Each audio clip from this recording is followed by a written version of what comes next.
Hey everybody, today we are debating whether or not we should value truth as defined by Jordan Peterson, and we're starting right now.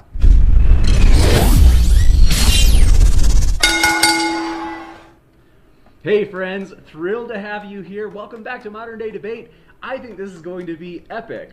We usually debate things like religion, and in a way, Jordan Peterson has almost started his own religion here in the new millennium. He is mega popular. If you haven't heard of him, you must be new to YouTube or something. So this is going to be a very interesting debate because we have two sharp gentlemen.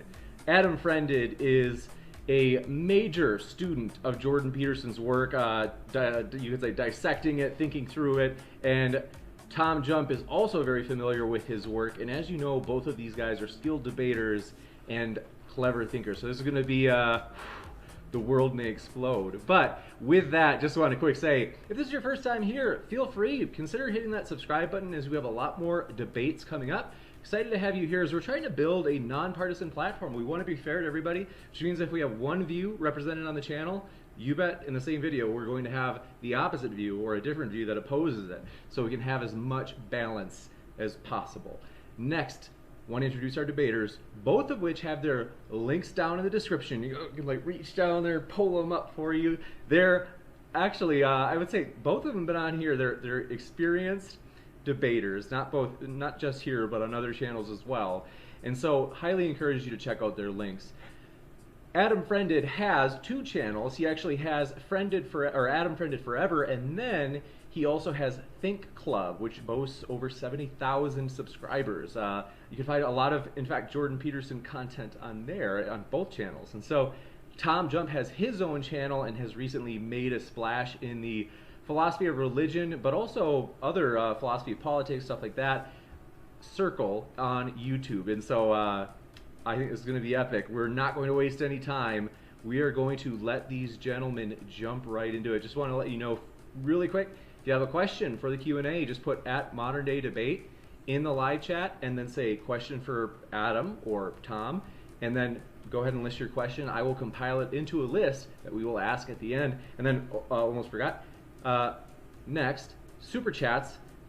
Basically, if you do a super chat, it doesn't have to be a question. It could be a comment for one of the debaters that they'll respond to, and it also, your super chat will be put at the very top of the list once it comes in automatically. So thanks for that, and here we go. Gentlemen, thanks for being here. We really appreciate you choosing to come on here, and so the floor is yours. So Tom has asked me to start, and I just have a mess of notes here, so I don't really have an excellent start, but I did want to start off by asking Tom a question because I kind of think it relates to our discussion here. You had a recent debate with Michael Jones, and you said something in that debate that really confused me a bit. You had said that science works on a consensus, and I'm curious what exactly you meant by that, because I'm under the impression that when we're talking about truth, most atheists are coming from the point of truth being like objective, scientific, materialist facts. And those don't seem to function within like a consensus type framework. They're like either true or they're not true. They're objective facts of the natural world. Right. So evidence doesn't just exist. You have to have evidence be interpreted by people. So you can't just say this evidence indicates this truth. It has evidence that's presented to people who really understand the field, and they have to interpret it into what William Van Orn-Quine called the web of belief. And so the consensus is really the people who are the most qualified and really understand the most about the field to make a justified conclusion about the evidence, to say this evidence indicates this conclusion. Because you can interpret evidence many different ways. But that consensus could be incorrect though, right? We both know that like there was a time when they believed the world was flat, and now we know objectively that it's round. Obviously there are dissenters, but there is a truth claim beneath that, correct? Yes. So essentially there's two options here. One is that there could be a fact that the consensus has made a statement on, where they either say it is like indicates something or doesn't indicate something, and there are new facts that they just haven't had the time to process through, so the consensus hasn't really decided on this kind of fact. So if it's a kind of fact that the consensus hasn't decided on, well, then appealing to the consensus is completely irrelevant. But if it's a fact that's been presented to the consensus and the consensus have delved through it and concluded that this is really not a good, or it's concluded on it one way or the other, and they've have well justified reasons to conclude it one way or the other, then it is reasonable to appeal to the consensus of the authorities who are in fact qualified in the field to do so. But that consensus could be incorrect about the objective truth, correct? I mean, they Yes, but were. they're the least likely of everyone else to be incorrect. So they are the most likely to be correct about this topic. The only reason I'm asking is because there is objective truth claims beneath what the consensus is agreeing on. And the consensus could be wrong. They were wrong for many years about the shape of the earth, correct? Right, they could be, but they're the Right. least likely to be wrong, especially in the modern day. If you look in the past, there's a lot of religious influence into those kinds of decisions, which is makes them more likely to be wrong in the past than they are likely to be wrong today. Right. Okay.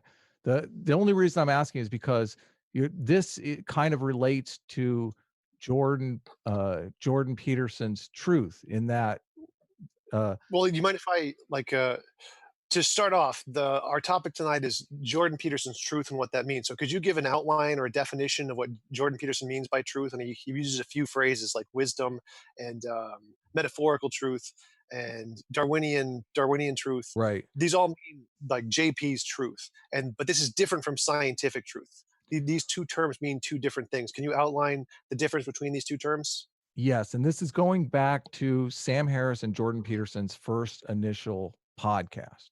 And what he is saying is that he's very clear that he's defining truth as something that would be a closer approximation to something like wisdom.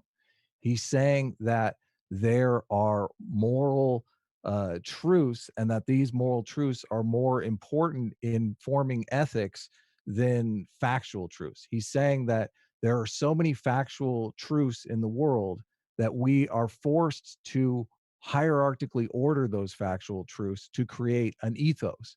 And all he's saying is that that ethos is potentially more important than actual factual scientific uh, facts.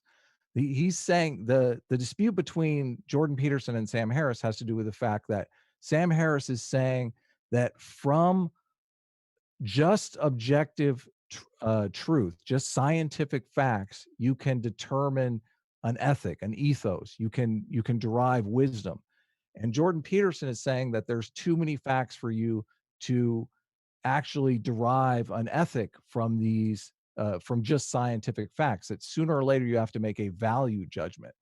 So what he is saying is there is this thing called basically inherited wisdom. And scientists like Joseph Henrich speaks of this in the book The Secret of Our Success, where he explains there are adaptive behaviors that we don't necessarily understand the scientific content of. We know that they worked because of this Darwinian process, but we don't necessarily know why they worked. But there's some underlying value there. So all Jordan Peterson is saying is that that truth that guides action, that truth that has a Darwinian fitness advantage, he believes is more important than scientific truth. That we establish our ethics on it. We build our communities around these kinds of truths. And that's why he wants to elevate those kinds of truths above simply scientific facts. Now, I think Sam Harris is kind of smuggling in an axiom. Like he is actually making a value judgment in his moral system in just claiming that factual reality is the highest value. All right, so scientific truths are like this is just a fact that describes reality without any kind of a moral value. It's like the Earth goes around the sun, or 1 + 1 = 2, or gravity exists. Those kind of things. Can you give me some examples of what Jordan Peterson's truth is? Like, what is it we're talking about when we talk about Jordan Peterson's truth? Well, these would be moral things like murder is wrong, incest is wrong, things like that. We have ethics in our society. We have cultural ethics, and those cultural ethics have been winnowed down through this Darwinian process.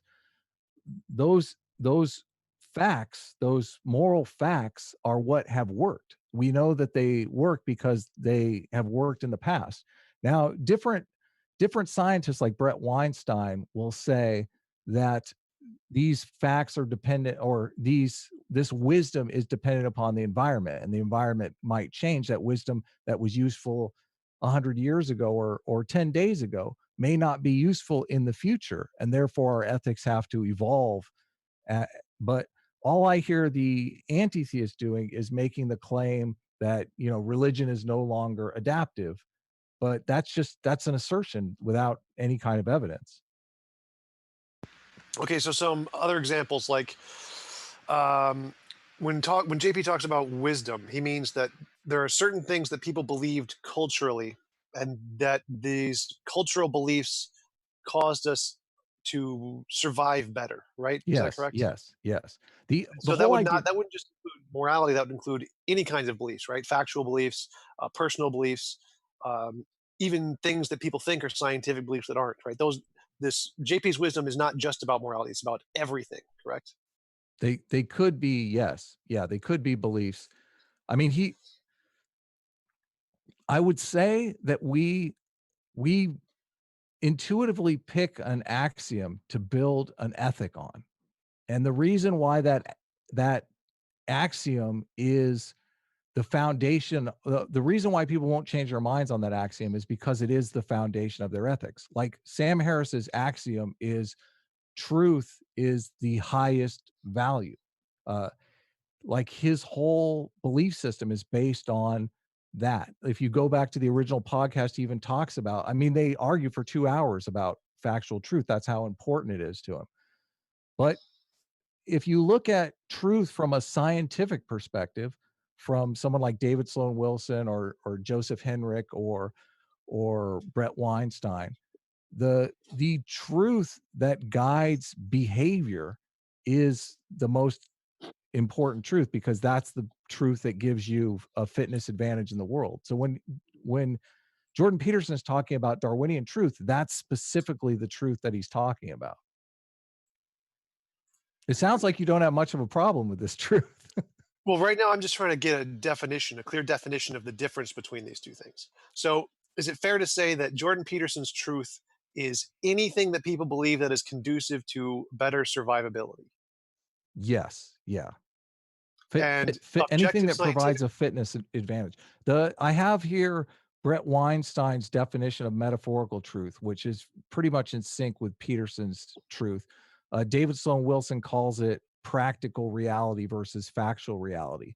But the way that Brett Weinstein puts it, he says any any factually incorrect belief, which if you believe provides a fitness advantage to you, would be an example of metaphorical truth.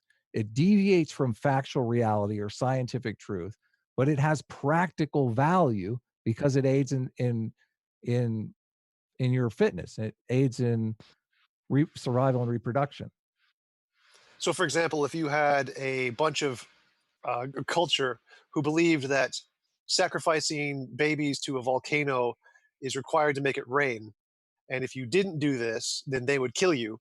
It would be a wise thing to do to sacrifice your child to the volcano because it would secure your survival. Is that correct? That would be wisdom.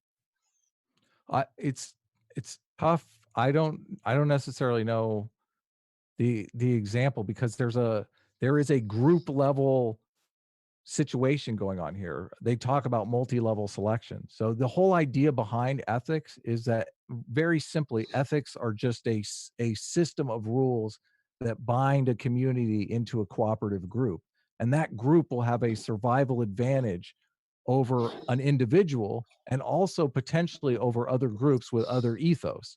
So if your group, who has the ethos that we should sacrifice children to the volcano, they believe that, and they continue to throw all their babies into the volcano, and group B over here doesn't have that ethos. They say we should raise our babies to be warriors and go subjugate those baby killers. Then that group will inevitably have a better ethos that will better aid them in survival and reproduction. They will eventually subjugate the baby killers, and those baby killers will cease to exist, and their ethos will die with them. So that's the whole Right, idea right, behind right now, inherited wisdom. right. But I'm not talking about two different groups right now. Let me give you a better example to better illustrate my point. Let's say there is a certain group of religious individuals who are going to conquer the world, and you have an option of convert or die. Mhm. Is it wisdom to convert and just to adopt whatever they're telling you simply because it'll promote your survival? Yeah, it's difficult for me to answer that question because you don't know that it will aid in your survival. See, this is the Well, problem if you that don't do it, they're going to kill you. And we're talking about groups here. So there's a group, a big group, right, who but who is, supposedly you're and in they're a going group to kill too, you. okay? Right? Yes, and but your group is Okay. weaker than their group, and so your group has to decide convert or Why die. why Is is it my with? group why is my group weaker than theirs? I'm just using the historical example that's happened throughout history. So The those groups I think are getting smaller though. This goes to the Darwinian framework here. Those groups are dying out as the groups that have voluntary adherence thrive. Like right now, Christianity is the largest. Christianity is a voluntary group, right? A voluntary ethos. That voluntary ethos has a larger membership than the convert or die ethos. actually, no, that would be incorrect. The Christianity and Islam, which are the two most popular religions, are the most popular because they were spread by the sword. They were spread militarily Right, but I'm through just the talking government about right war. now because right now is the difference because like when you say when you and I hear answer me this is religion no longer adaptive? Was religion adaptive in our past and it's no longer adaptive? Is religion still adaptive now? I'm not sure. I'd have to ask more about what you mean by adaptive, and I definitely have that written down as what I'm going to ask in a few questions. But I'm still trying to get a clear definition of the difference between, or examples of the difference between JP truth and scientific truth. Okay, So okay. my question is still: if we have a militarily religious group who is going to conquer, and you have an option, convert or die, would it be Jordan Peterson wisdom to convert, to do anything they say in Well, order to help your group it's survive? impossible for me to answer that specific question because you would be coming from a group with a certain ethos too. And that ethos, like the Christian ethos would be no, it would convert or die would be no. I would be loyal because part of my ethos to Christianity is I would be loyal to my group. I'm sure they have some kind of loyalty thing to their group. So I would sacrifice myself and then my group would get pissed off and kill them all. So Well, no, no, no. So again, your group is weaker. Your group doesn't have an option. Your group is dead or convert. Those are the only options you have. And okay, so, well as a classically in group, Christianity, the people that have martyred themselves have have brought more adherence to the Christian religion, and I would argue that's why Christianity actually has a higher membership than Islam at the current moment in history. well, no, the reason Christianity has a higher membership is for the past like 3,000 years, Christianity has been spread by the sword, and Islam had a major But recession in the 1200s. So it's that's the reason it's the most popular. The purely voluntary religions like Jainism, which is completely nonviolent, or Buddhism, which is mostly nonviolent, or Hinduism, those religions have less because they were not spread by the sword. So military advantage actually has a positive correlation to the amount of people who believe it today. anyone But who wants to that's leave Christianity now is free to do so, correct? no. Actually, there are some, mostly yes, but there are some places where it is mandatory, and if you leave, it When will was have the last significantly time negative impact. when was the last time Christianity had a convert or die situation? And like as far as I know, you're just making assertions. I don't know you're like what is your evidence that the reason why Christianity now has a higher membership is because this thing in the past where they said convert by the sword or die is some kind of inherited gift. I'm not sure what you mean by inherited gift, but it's the every religion that's most popular in the world was spread through countries by force with military might, which is why they're so popular, because they were spread by force with military might. Right. And the ones that were not spread by force spread slower and So were less so effective. so Mormonism is very popular in the United States. Was that spread by force? Was that spread by the sword? How about Jehovah's No. Witnesses? Were those spread by the sword? No, and they're also These are very significantly smaller worldwide. So they're very, very small percentages of the world population right now. But Christianity and Islam are very I big understand though, but I'm making a point that it's not like religions can spread without the sword. They do all the time. Well, absolutely. I never said they couldn't. But my point Well, is that okay. the reason religions are successful, the reason the most popular religions are the most popular is because in the past they were spread by the sword. And There can also be that's based on your research, or that's just your own no, intuition, your own gut intuition, or no, if you want, I can get you the historical papers and historical references that state this. I so don't have them offhand. It's something it's that's based super common. so it's based Hate to on interrupt, a paper guys. you read somewhere? Forgive me. Yes, it's based on like the historical consensus on this topic. I'm happy Okay. to find you papers. but This is where the it's consensus something that- becomes Gentlemen, useful. I'm so sorry I'm to cut sorry. you guys off. Give me just What, one James? second. I hate cutting you guys off. Forgive me about that. Just I'm you know I'm very laissez-faire. So if you're able to explain how the discussion on the means by which religion primarily spread kind of ties back to should we value truth, Okay, as Jordan thank you Peterson- so much. Yeah, thank you so much for stepping in. Let's get back on topic. Well, So- that's my question that you kind of diverted off. My question is that if you have a religion that spreads by force and you have a second group who has two options, convert or die, is it Jordan Peterson wisdom to convert? If your only other option this question is your other group will nonsensical. die? This question is How is this nonsensical because This I am has happened talking throughout history. I am talking about a group level adaptation, and you are taking it down to the individual level. No, The I'm talking about groups. individual here. I'm saying level you have does two not groups. matter. No, I'm talking about groups. I'm saying we have two groups. One group is bigger, has more people, more swords, and your second group has a choice: convert or die. What is the point of this question? Because I don't know the answer. Well, it's just to understand better. I what don't Jordan have Peterson- I don't have a crystal ball here. I can't tell you whether or not dying for the cause or not dying for the cause is going to end up changing the dynamic between the two groups. Okay, I'm not a fortune teller here. I can't pull out my crystal ball and give you an answer to that. Like the whole Well, point if of you- Darwinian, the whole point of like a Darwinian process, you understand, is something that is in the environment is assumed to be an adaptation, correct? Until the environment changes and that thing is no longer adaptive. You're taking this whole idea down to some specific instance, which doesn't tell us much. Well, yeah, well, that is a common part of Darwinian evolution is having predators and prey and adapting those predators and prey. So that's Yeah, and that would be they're in a part of constant Darwinian race. They're in a constant battle, aren't they? Yes. So this seems like a very present question here is that if Jordan Peterson truth is do whatever is conducive to survival and that's the wisest thing to do, then it seems like simply adopting to whatever the majority who has the most swords has is the wisest thing to do. That would be JP wisdom. That seems like it would cohere with the definition you've provided earlier. Well, Now, if you don't know, that's fine. I can't. I'll Well, if take you your don't know word the- for that. All right. So I like to base my opinions on the evidence. So I don't even know what you're implying with that statement. well, I'm just saying I don't understand how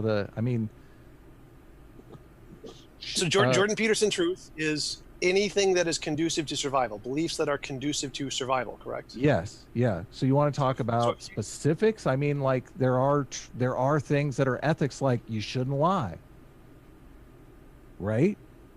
Right. So if you Should have a we belief lie? that Should we lie? Is that a good ethic to have? Should people lie? Is that going to foster a good group cohesion? Is that going to foster a good low crime society? I mean, I'm talking on the sociological level here. right, and sociological interactions between groups, like one who is violent and one who is weaker than them, is a sociological interaction that does qualify. So you did say that Jordan Peterson truth applies to essentially Yes. anything, not just Well, let's particularly take it to the okay. Since you're obsessed with this hypothetical, let's take it to the situation like where this really might happen in the world. Like there are wars, right? Yes, this has happened many times all across history. Yeah, so people are abducted in wars. Soldiers are abducted in wars and put into camps. Do those soldiers, is it more advantageous for those soldiers just to join the enemy and to fight against their own people?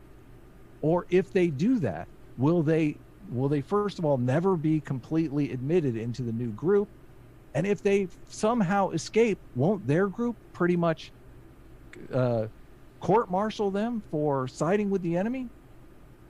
Right, so that could go either way. We don't know. Right. So it seems like the wisdom would be to not side with the enemy. And I feel like they have all this mapped out in the conduct of military officers. Oh, I totally agree with you. That's why name, rank, and serial number, right? Right. I totally agree with you. That's why I was very specific with my question. You have two options: convert or die. There is no option C. Right. Convert. So dying, I think, would be the wise choice. So that seems to completely contradict everything you've said about Darwinian truth. No, it doesn't, because the survival is on the group level, not at the level of the individual. I've already agreed with you. I'm applying this to the entire group. Your entire group has the option convert or die. If you do not choose to convert, your entire group dies. Hold on here. You're saying that somehow the military came in and got the whole group. Like, what are we talking about here? How many people are in these groups? We can go with biblical examples here. Canaanites. Like there's billions of Christians and there's billions of Muslims. Are you saying that? Again, how is this technically happening? You're making a thought experiment here that we have to plant a laser out in space and aim it at the Earth. No, this has happened many, many times throughout history. Entire groups of people have been completely slaughtered and wiped out. How many people? I have no idea. You want me to Google thousands? Certain hundreds? I mean, what is the point of this? Hundreds of thousands? Yes. There are entire groups of people who have been completely wiped out by other groups in war. Yeah. There are even referenced in the Bible of this happening, like the Canaanites and it seems like you don't really understand the concept here. I mean, I don't understand. Right, that's why I don't understand the argument that you're making. Is it Darwinian truth to convert rather than die? Is that the wise thing to do based on the definition of Jordan Peterson's truth? And you're talking about the whole group. The whole group. Right. So explain to me how this is technically possible. Do you understand that we live in a world with technical challenges? This is something that has literally happened in history many, many times. Tell me when. So this shouldn't even be a concern. I can just say it's an abstract. Hold on. Why are we talking about history? We're talking about now. Is religion adaptive? We haven't gotten to that question yet. I'm still talking about just trying to understand Jordan Peterson truth. I just want an answer here. Would it be Jordan Peterson truth? Would it be Jordan Peterson wisdom to adapt to to convert rather than die? The entire group. Would it be Jordan Peterson wisdom to convert? I've already answered this question.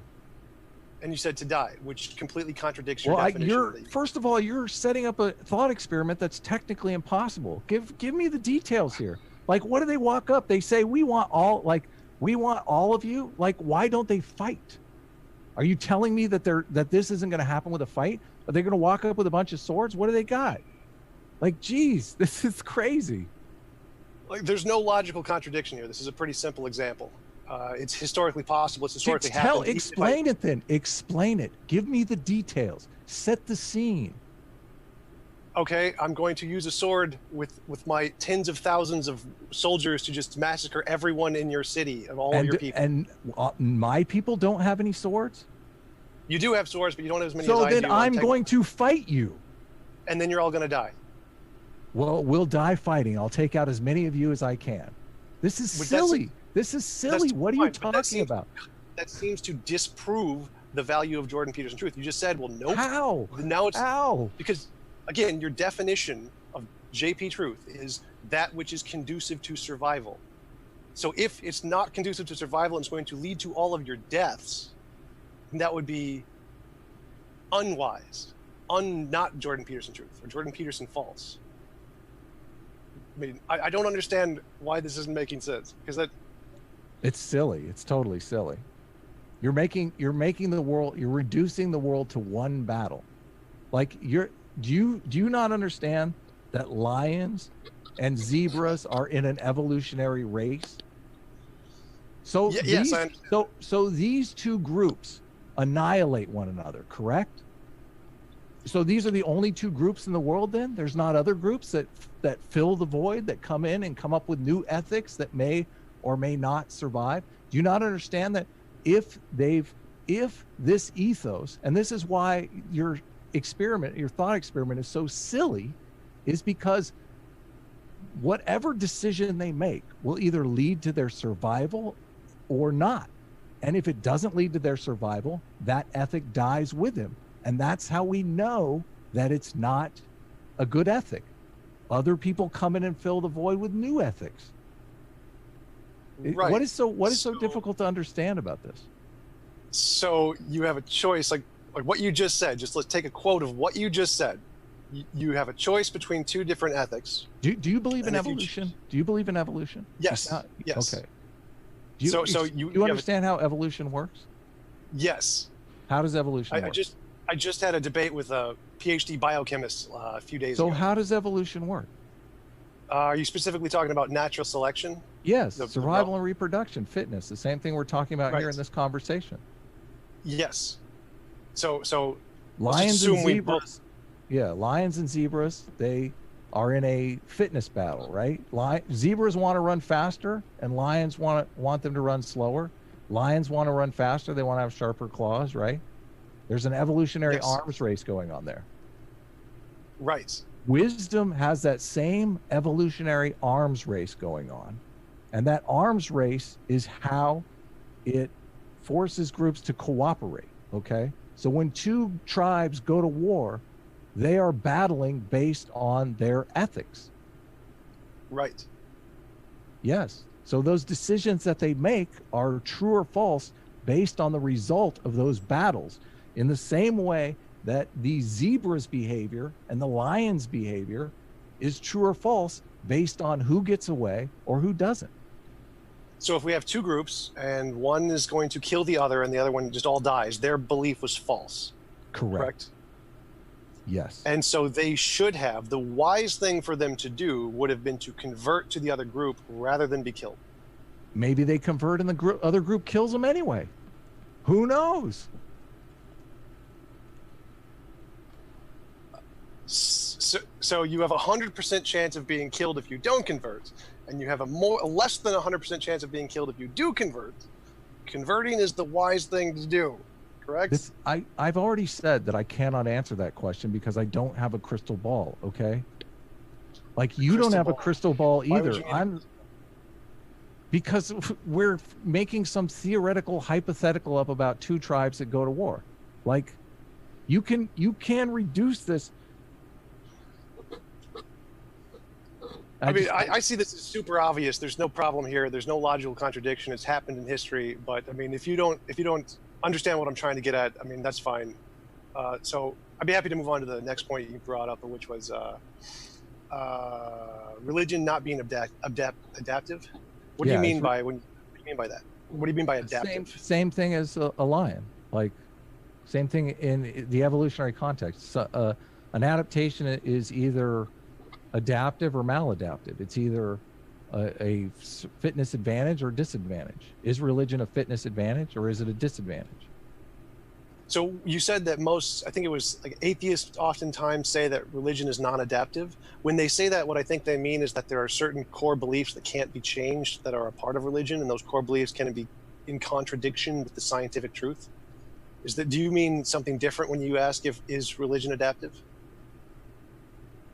I mean, is religion as an institution adaptive? Is it a fitness advantage? My claim would be yes, it is, because it binds people into cooperative groups, and those cooperative groups have a survival advantage over other groups. Obviously, someone that is a more cohesive group, they might outcompete these other groups. But I totally agree with you there. I was just because you mentioned earlier that. Go ahead. You mentioned earlier that there are many atheists who say that religion is not adaptive. That's an argument that atheists make. And when they say that, I think they mean something different when they use the word adaptive than what you mean. What do you think they mean? They mean that there are certain core beliefs in religion that cannot be shaken or changed, even in face of the evidence. So you have to Oh, you have to okay. either reject the evidence or reject the religious belief. Yeah, I mean evolutionarily adaptive. Yes. Okay. Oh, that's Okay. So interesting. do you want to, like, Jordan Peterson makes that argument too, that religion is beneficial and these social Darwin values are beneficial. Could you talk a little bit more about that and the argument, the kind of religious adaptivity you're talking about? Can you repeat the question? I'm sorry.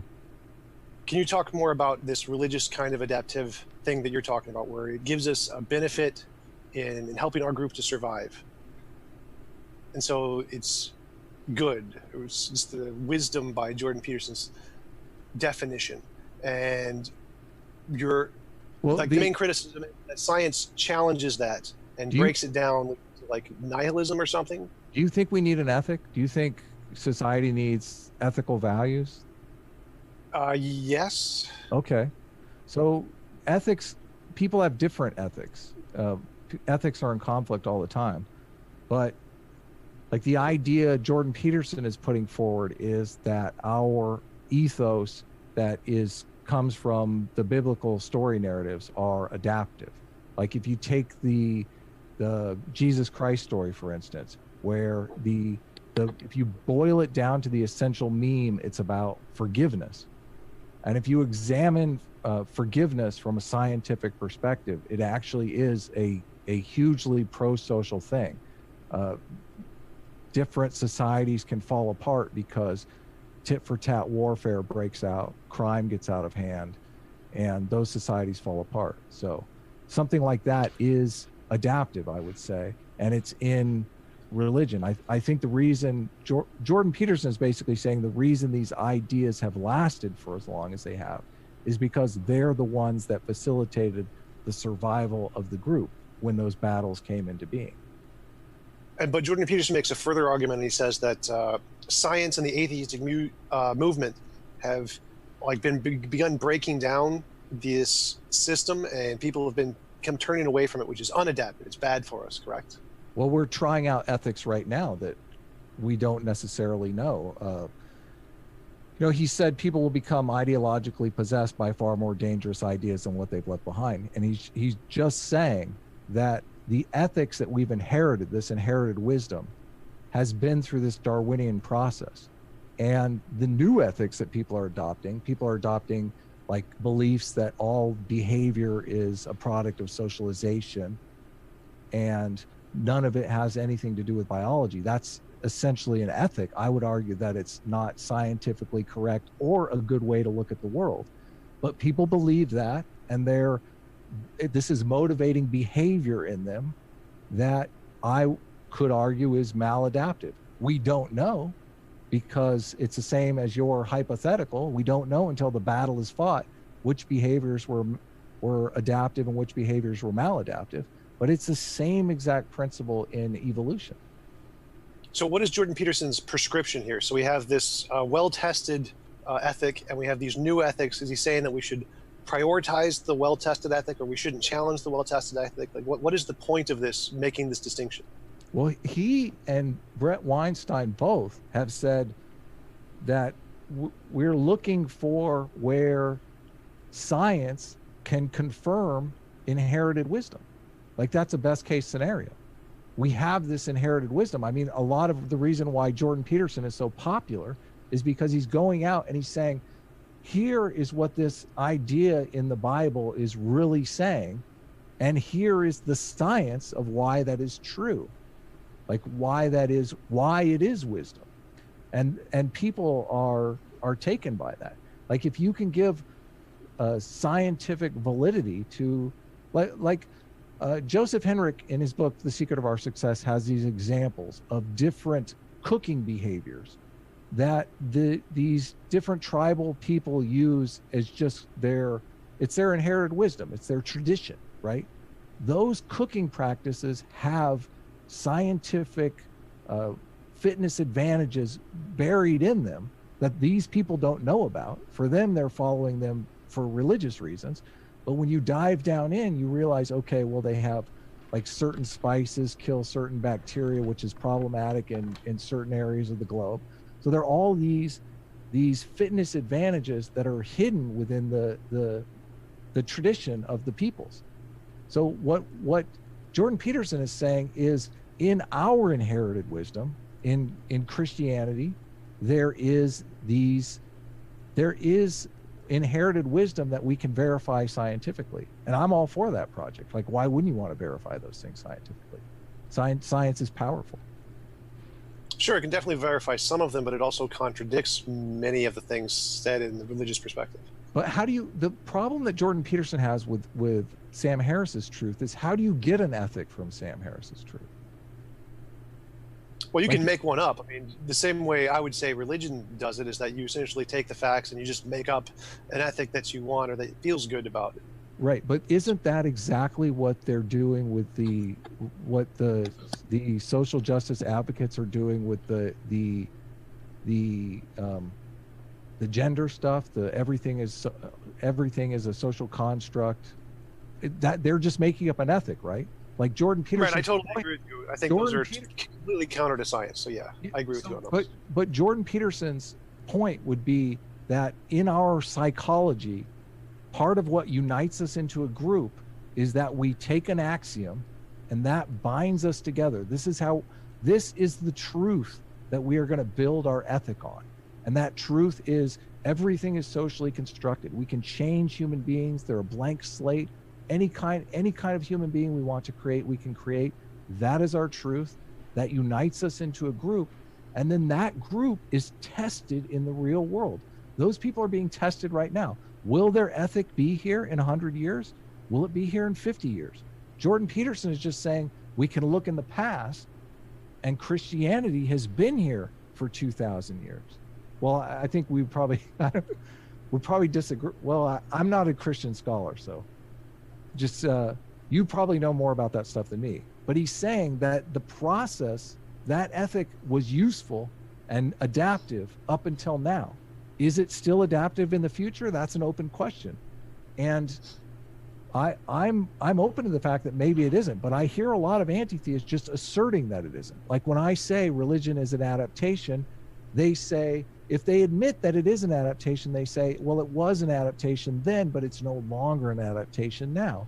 And I think it's the same thing as the experiment you're talking about. It's like, where's your crystal ball? I thought we were in the middle, like we're in the middle of a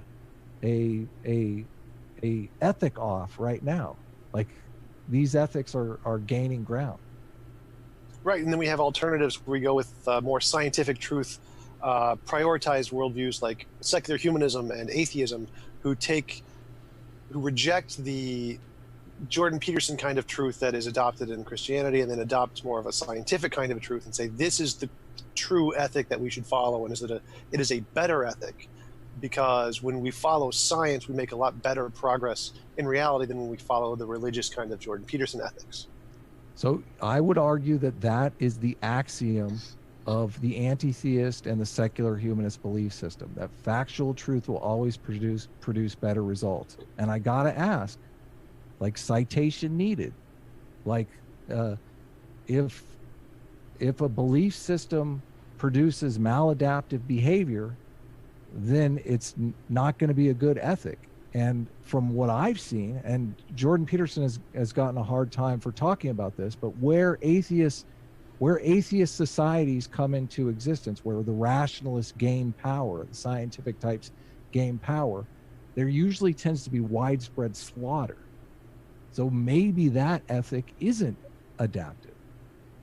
Well, let me ask you about that, because is there widespread slaughter in Iceland, Sweden, Norway, Germany, Denmark, any of the places, Japan, any of the places that have majority atheists? Like, where is the widespread slaughter where they're all atheists? Well, I don't know that I feel qualified to comment on those areas, because they're a secular society, but they're not an atheistic society. They have the same ethic as the United States has, freedom of religion. That's not an atheistic society. They reject the ethic of Christianity. In fact, Iceland just posted a statement that said all religion is a weapon of mass destruction, including Christianity.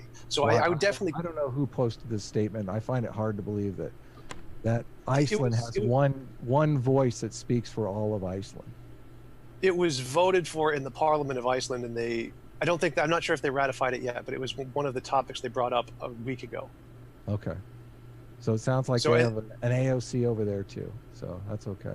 People bring up stuff all the time. I'm pretty sure it's the majority of the people in the Parliament espouse that position.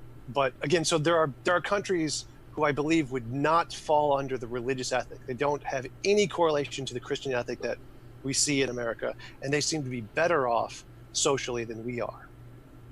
And they're following more of the scientific, secular humanist ethic. I guess they didn't gain that same advantage from Christianity being spread by the sword that we did. Well, they started with it, but then they transitioned into the humanistic ethic. Yeah.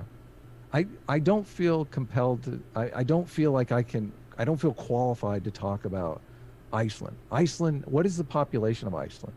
America's 300 million people. So I think it's really comparing apples to oranges. Maybe their tiny little island, they got an ethic going, but maybe there's more secular humanists in the United States than actually in Iceland.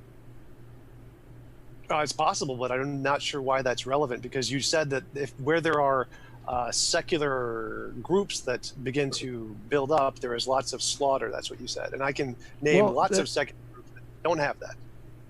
Right. So, okay.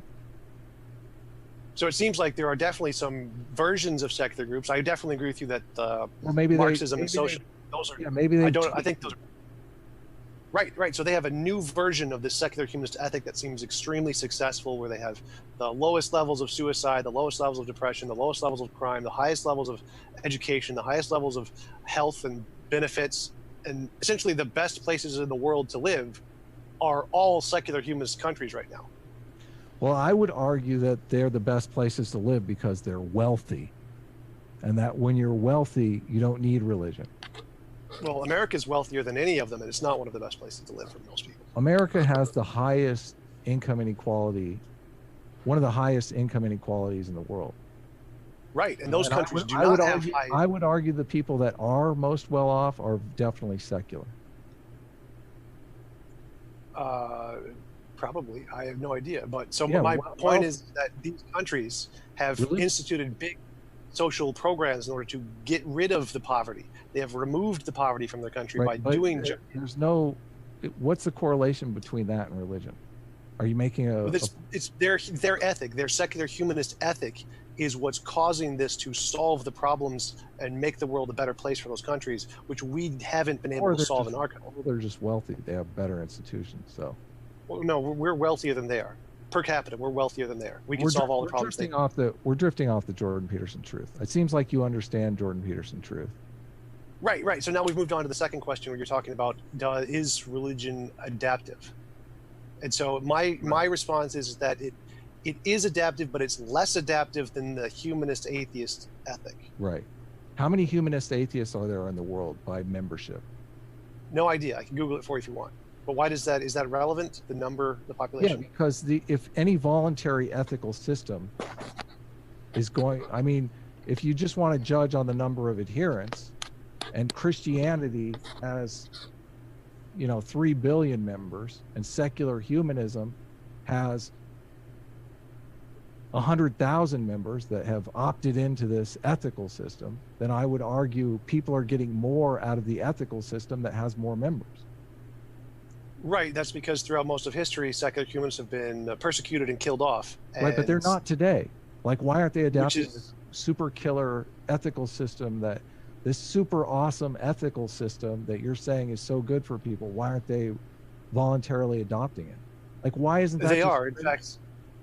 It's a non-belief is one of the fastest growing religions on the planet, or religious affiliations. Yeah, so they are. Non-affiliated is the fastest growing, not non-belief.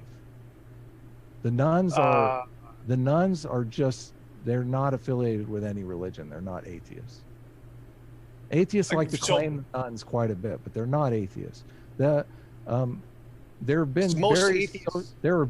been many social psychologists that have done surveys with these people. They say they believe in God.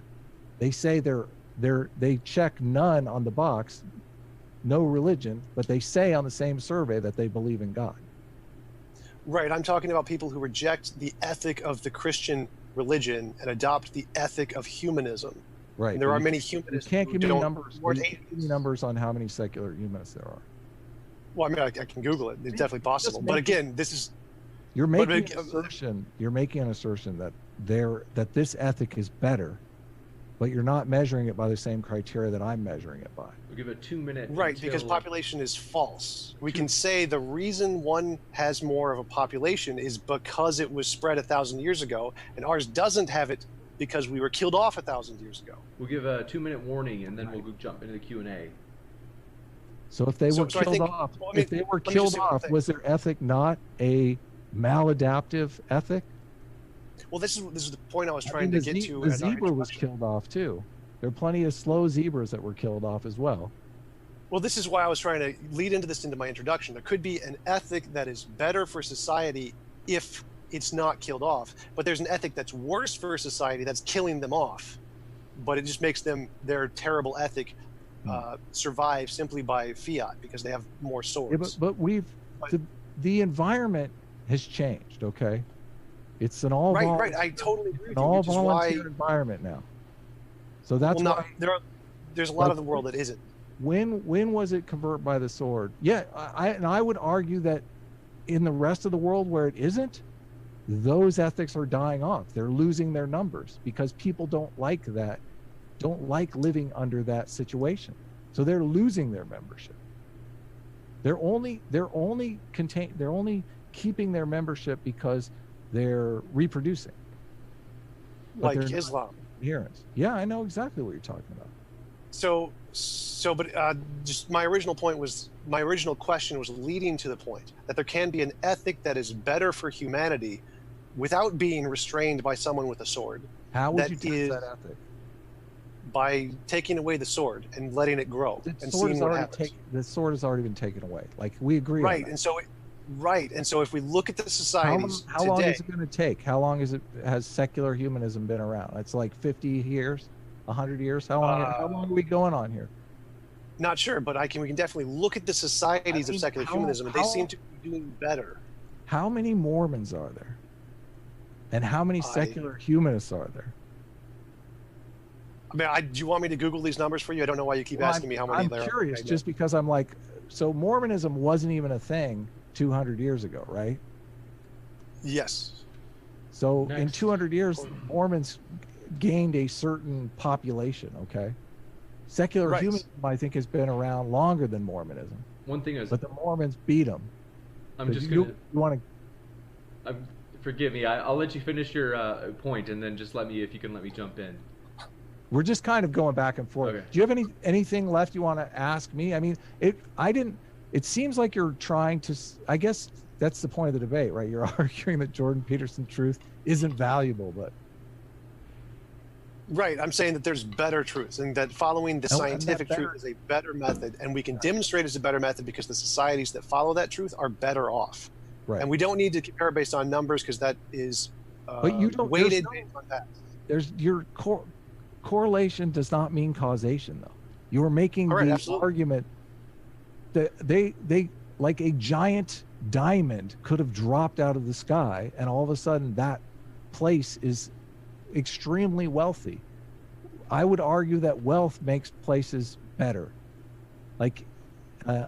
So the ethic thing, it could be a completely different third factor why these places are such awesome places to live that is completely independent of your argument that religion makes them better. We're going to... All right, you can always add extra features to explain it in a different way. That's definitely possible. But I would argue that it is in fact the humanism that is the contributing factor here. Well, you don't have any studies or any... I do actually, and I can send them to you if you want. With that, I hate to interrupt, forgive me, but just letting Tom have the last word as we had Adam start. This is a good point at which we could transition into the Q&A, and we got questions for both of you, which is excellent because a lot of times it's just one person. So I think this will be a lot of fun. First up, Super Chats. Thanks so much, Genius Tracks, for your Super Chat. Totally appreciate it. And he asked, question for Adam, why are archetypes or ethics in the Bible any more useful than archetypes or ethics expressed in a Disney movie or a Dr. Seuss book? The answer is that these are bad logical reasons for the value of Christianity. So he's answering his own question. Does he want me to answer his question? Yeah, you can have a response. Well, I would argue that this is why Christians are so insistent on the Jesus story being true, because anything that actually happened, any archetype that actually exists in the real world, we have some tangible evidence that that behavior worked, that that behavior gained this individual a survival advantage, a success advantage. When you're going to just the Disney story and you're just making stuff up, you don't necessarily know. It's a hypothetical. Until somebody lives that archetype and is successful living that archetype, you really don't know. The world is what shapes these things, and until it's explicitly acted out in the real world, it's just a hypothesis. Gotcha. Thanks so much for both your answer, and then thanks so much to Genius Tracks for your question, answer, and a super chat. So, Nathan Marlette, thanks so much for subscribing. Saw that. We're really glad you're part of the community, and also Anonymous saw your subscription earlier. We're glad to have you here. So, writer John Buck, he asks TJump, is nihilism a maladaptive truth about reality? And then he also has a question for Adam. So we'll start with the one for Tom, and then we'll jump over to the one for Adam. Well, since I don't use Jordan Peterson truth as my definition, trying to answer it from the Jordan Peterson perspective, I would say nihilism would probably be maladaptive from his perspective. Gotcha. And then for Adam, does a belief in an invisible cop on the beat keep people morally constrained to their conscience? Trying to figure out on the beat. Let's see. Yeah, no, I think that is the case. Yeah, definitely. I think this is how religions originally evolved. If we as a community outsource our security and monitoring to an invisible third party that's all seeing, all knowing, and all just, it's a huge advantage. We are less likely to be selfish and cheating and lying if we know that there's some entity that is going to hold us accountable. The idea of karma is the exact same thing, and this idea developed in the East. So they came to the same notion. It's kind of the same thing as the human eye structure evolved in mammals, and eyes also evolved in cephalopods, but they evolved very, very differently, not in the same genetic lineage. So some ideas are so useful that they will evolve regardless of, even if they encounter each other. Gotcha. Thanks so much. Next up, Tyler Durden. He asks, question for the pro Peterson side. His name is on the border. He won't even call you by your name. I'm just kidding. Okay, he says, should we hold factually incorrect statements as true if it will increase survival? For example, sorry about that. I didn't get that example, so sorry, Tyler Durden. If you get the question, though, definitely, Adam, if you want to answer, should we hold factually incorrect statements as true if it will increase survival? Was this one, I could have sworn somebody asked, like, what if flat Earth, believing in a flat Earth helps you survive? Was that your Tyler Durden? Let me know in the chat. Otherwise, Adam. That's a really an impossible question along the lines that Thomas was asking, because it depends upon the belief. The whole idea behind metaphorical truth is you can hold factually incorrect beliefs that provide a fitness advantage, but that doesn't mean any incorrect belief is going to provide a fitness advantage. I mean, I would argue that the social constructionist view of the world is both a scientifically inaccurate belief and a maladaptive belief. So just because something is untrue doesn't mean it's going to believing in it is going to provide you any kind of fitness benefit. You bet. Thanks very much. And one question is, Is Chester like an informal slang for a pervert, like a child molester or I something? think so, yeah. Oh, I never knew that. I just saw somebody type that in the chat. Sorry if anybody's name is Chester. We'll get back to the Q&A. Tyler Durden. Tyler Durden's going to ring up his example so we can come back to that question, and it might be clearer at that point. So sorry about that, Tyler Durden. CC Sleeper, good to see ya. He asked Adam, is survival the criteria here, or the number of adherents? Because many different groups survive, but with different numbers of adherents. Are they all truths? Well, I think in the modern world, the people that what most people are worried about is between group conflict.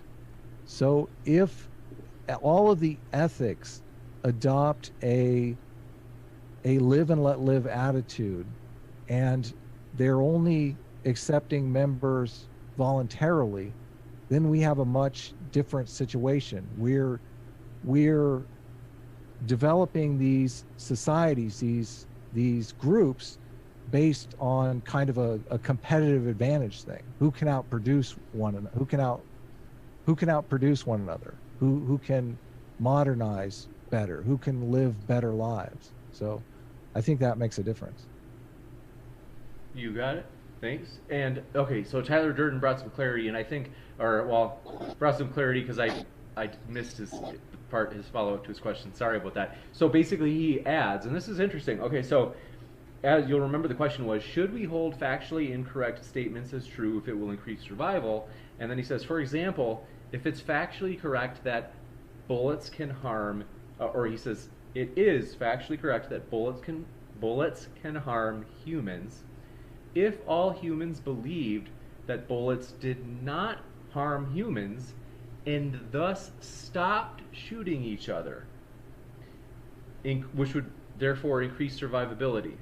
That's a really it's interesting. Yeah, if humans believe that bullets did not harm humans, and then, I see what you're saying. You're saying if humans believe there was no point in shooting each other because bullets didn't do anything, I would say, yeah, that's probably going to be adaptive. But I'm just guessing, because I mean, the example that Sam Harris and Brett Weinstein came up with was, it's better to believe all guns are loaded because the adaptive value of not playing with guns is so ever present that belief, even though factually incorrect, some guns obviously aren't loaded, it's just better to believe that they all are.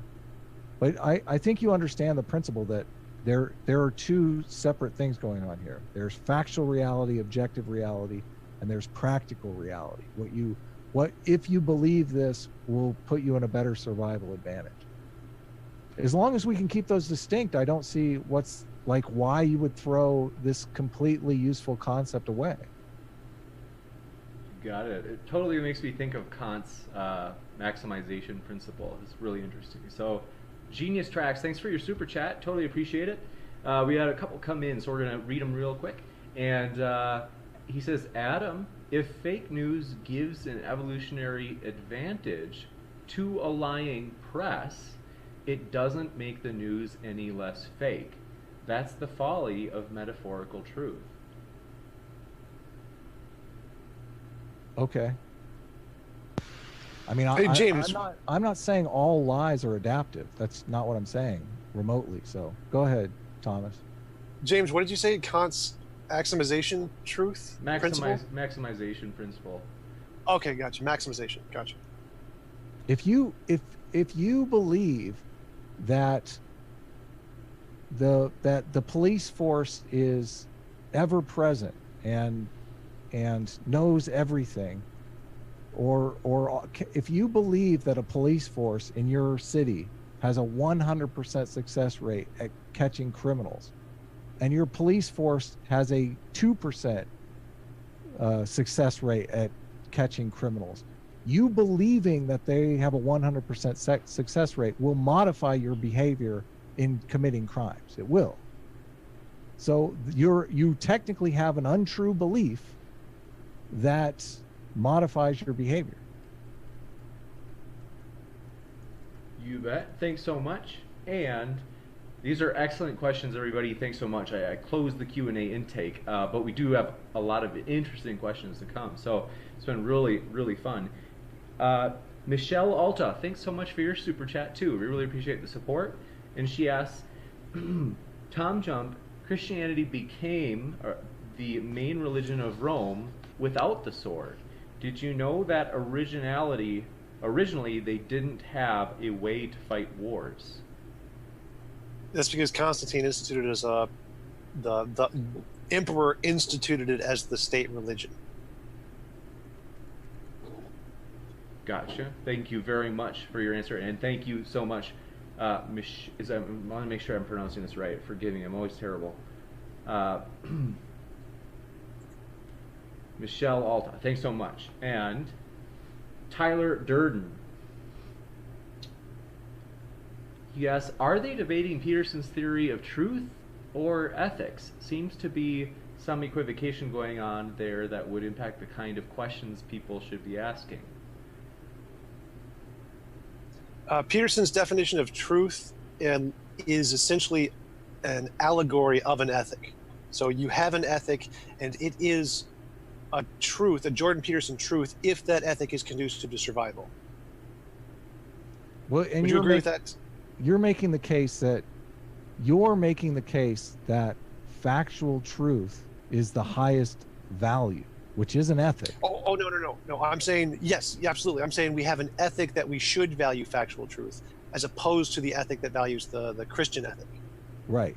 And you're saying that will always lead to, that is the most adaptive ethic.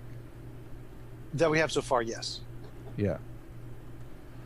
Gotcha. Thanks so much. And we actually, let's see, we can go through a few more questions, and we usually go about an hour and a half. We have to go just a bit shorter tonight. We've got a double header, so we actually have right after this we're going to have a debate, or rather like a small intermission, you could say, but Jim Majors is going to debate Craig Reed on whether or not anti-theism is reasonable. Something that you guys, this is like in a way really related to your debate in a very real way. That's super. I feel like you guys would definitely have a lot of what you said tonight would be relevant for that. So that's super, that'll be a lot of fun. And also, I have to just quick hint at this. Forgive me, I'm going to get right back to the Q&A, but I can't help but like talk about this and hint at it.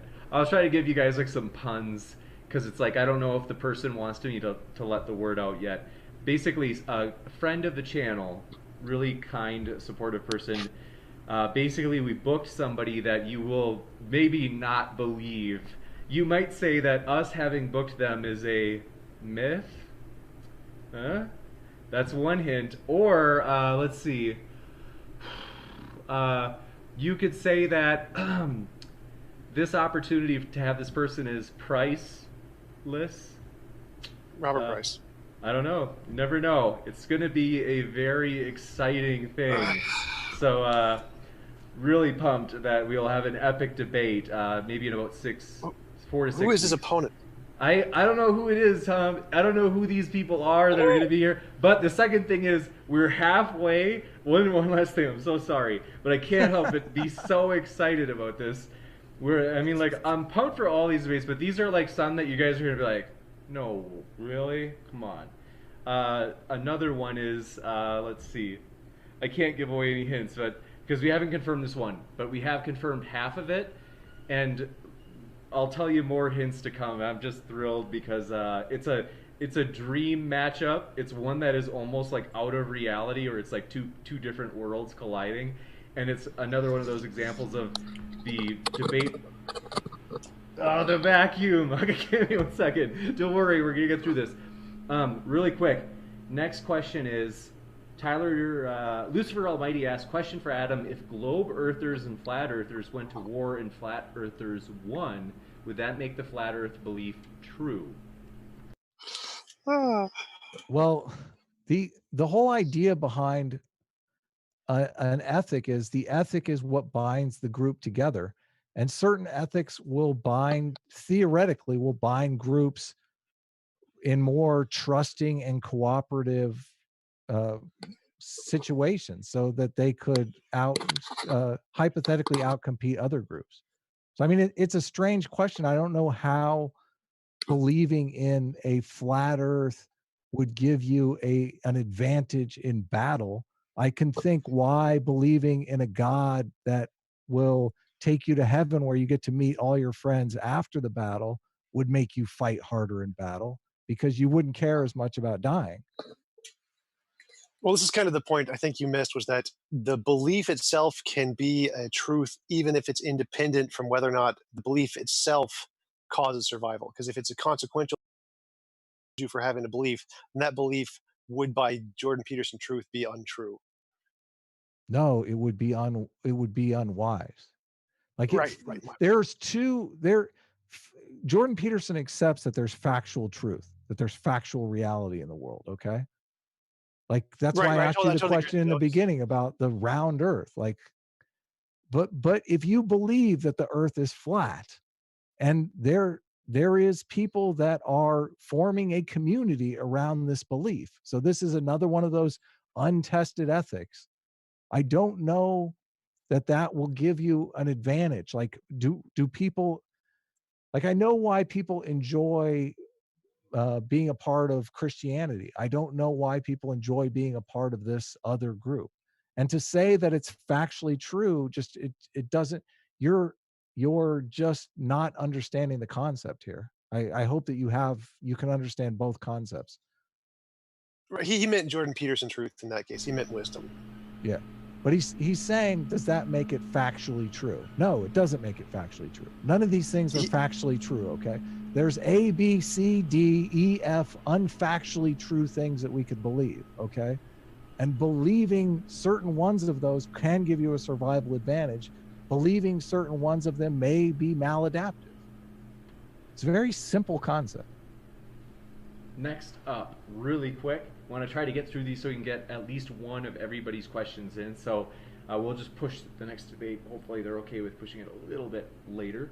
Writer John Buck asks a question. He says, for both guests, but mostly for TJump, considering most non-religious groups don't meet the replacement fertility rate, does that mean that religious communities are more adaptive? Well, again, I don't use the adaptive terminology. That's a Jordan Peterson thing. I disagree with that terminology. So I have to kind of adopt his worldview and say, well, what would Jordan Peterson say? And I would say that But you said that you thought religion was adaptive, though. Are you changing that? Right. I'm agreeing with your definition for the sake of the argument. So I agree that religion. So you don't think religion, why did you say you thought religion was adaptive if you don't honestly believe that? Well, I'm trying to match your definition of adaptive here. Do you believe religion? Do you believe religion is adaptive? That's important. I'm asking you a question. I would have to clarify here. I believe religion has provided positive benefits to society. So you believe it was adaptive? So that would be by your definition of adaptive, yes. By my definition of adaptive, I have a different definition. I refer to like the. Oh yeah. You brought that up. You brought that up. Right. Yeah. Right. So to answer the question. But I believe that he means my definition of adaptive, though. Right. So I'm saying evolutionarily adaptive. Okay. Right. So I'm going to say to adapt, to use Jordan Peterson's definition, I believe Jordan Peterson would say they are not adaptive if they cause a lower birth rate and then they eventually die out because of that. Right. What do you think? I don't really think about it in terms of population count. I think of it in terms of like best knowledge gradient, most moral, the best ones who do the best for the society. Why would you? I don't judge based on population. Why do you change the terms in ethics but not in evolution? Like you would never say that the white rhino is more adaptive because there's 3 of them left. Well, I would say, like, for example, there could be one society that kills a bunch of animals and feeds them and then causes them to grow in population. And I would say that society is less moral, is a worse society than one that is vegetarian and has a lower population because they're vegetarian. Okay. But you're imposing an ethic on that I'm not imposing. I'm just saying. Oh, right. That's my position. That's my opinion. Yeah. But you understand in evolution, population count is everything for whether or not something is evolutionarily adaptive. Right, from the Jordan Peterson definition. Right? No, that's why I'm making from the biological definition, from the Richard Dawkins definition. Yes, survival of the fittest. Right. I agree with you. So I'm just making a distinction between how I use the term and my position and my ethic and Jordan Peterson's ethic, and those are two different things. So I'm just making that those are two separate usages. I don't understand the difference. I don't understand how they're separate. Got But one. it's not important. Got Yeah. one more question, really quick. Manifold asks for Adam, is it not that the U.S. is far wealthier and we just have a culture that doesn't value social programs the way other more secular places do? Well, we have a vastly, first of all, our nation is huge, which is keeping people together in under any system. I mean, technically, the United States is a group, is an ethic, but our society is very multicultural, which it's a lot easier to keep. It's a lot easier to get members to adhere when they share the same culture. I mean, that's part of the advantage of having an ethic. So the American situation is much different. You make an interesting point with the social programs, but I mean, I would argue that's why it's so difficult to get these social programs going, where in the Scandinavian nations where they have a much stronger welfare state, it's easier to get those passed because everybody has the same culture, they have the same skin color, they all speak the same language. And they're much smaller. They're much tinier population. I'd like to just object there a little bit, because if we add up all those different countries together, there's actually a more higher population than the United States. Okay.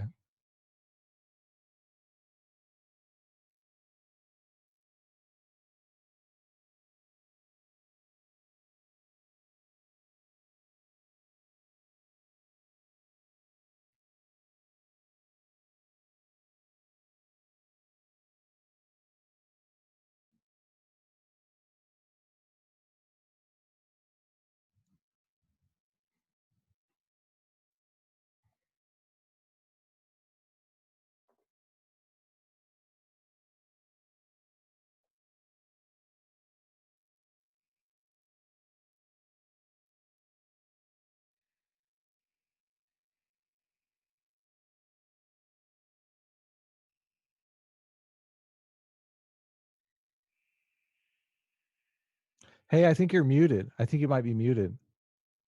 Oh, that's So, embarrassing. Oh boomer, no. Did anybody boomer hear? moment. Did anybody hear that, or like, does the live? No. Oh, so sorry. How embarrassing. Basically, I'll sum it up. Thank you guys in the live chat. It's ironic. I was just, Tom and Adam can attest to this. I was just saying, like, I'm so thankful for everybody, like, in the, whether it be moderators in the live chat or people in the live chat giving feedback, or people, your questions and everything. They're still saying the sound is cut out, so I don't know. Oh, I think I fixed it. It's on a delay, so that was why. Oh, but okay. thank you Sorry. so much for everybody in the live chat saying, hey, you guys have no idea. I was just basically saying, first of all, this debate was epic. I honestly really enjoyed this. It's been fascinating, and people in the live chat seem to enjoy it a ton as well. And I was also saying that thank you for all your questions. Thank you to the debaters. We know they love to debate. It's just an intrinsic pleasure, but we still thank them that they exercise their intrinsic pleasure here at Modern Day Debate. And yeah, also want to say, I was just saying to Tom and to Adam, like, every good thing that happens with this channel is because of other people, where it's just like people giving ideas or helping us in like a trillion different ways. So whether you're a Christian, atheist, agnostic, and all the other strange creatures in between, thanks so much for your help with this channel. It's kind of like an abstract entity. So with that, the debaters' links are in the description, so you can check them out if you're like, oh man, that was off the hook, as you know, like young people say nowadays. Is that still cool? I don't know. I heard Tom say that once, so I was like, oh, I guess that's what's cool. So, but basically, with that, yeah, their links are in the description. So, and even if you don't buy their stuff, you're like, man, I don't believe that at all. Hey, well, you can at least, by checking out their links, you're actually getting like their case straight from them. So you can at least say like, hey, I like went straight to the source. Like, I didn't just listen to short summaries of it. So with that, totally check them out. And thank you so much. I hope everybody has a great night. We have, as mentioned, a double header. We're debating whether or not anti-theism is reasonable, and that's coming up in about 15-20 minutes. So thanks again to our debaters, and have a great night. Keep sifting out the reasonable from the unreasonable.